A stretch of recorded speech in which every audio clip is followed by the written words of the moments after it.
So ultimately, if we've even been reading the scriptures beginning in Genesis, we know that the program of God is the restoring of the whole creation. Ultimately, what Paul says, this summing up of everything in the heavens and the earth, everything in the creation, bringing it all back to God in and through the Messiah himself.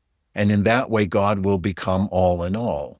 He will at last fill and flood his creation with his own life, presence, goodness, wisdom, love. That's the program that God is working towards. That's what incarnation is serving. That's what death on the cross is serving. That's what Jesus' resurrection and enthronement are serving. That's what the outpouring of the Spirit is serving. So ultimately, if we don't see this as a cosmic thing, if we don't understand atonement universally, cosmically, not just in terms of all human beings, but the whole cosmos, then we really don't even have a biblical view of atonement. And we really don't understand what the incarnation is all about.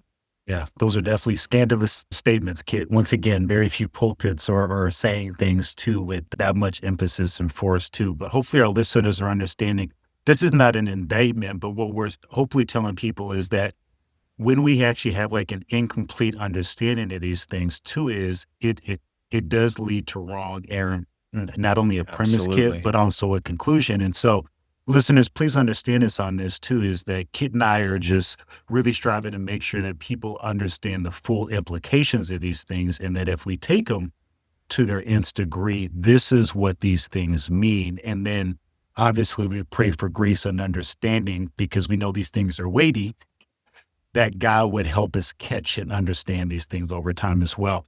Kid, as we kind of put a cap on this episode too, I feel like this last question is fitting. How does the incarnation, God taking up human existence, as we've talked about, and like I love this phrase, under the curse, reveal his ultimate purpose of reconciliation, shalom, right? This idea of making sure we truly understand what biblical peace is, and restored creator creation harmony, rather than the vindication of legal justice, which hopefully we've dispelled quite a bit in our conversation today.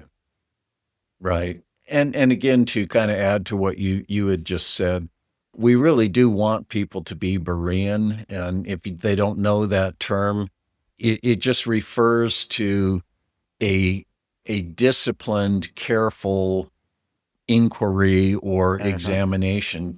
Don't take our word for it, so to speak. Go to the scriptures and see whether these things are so.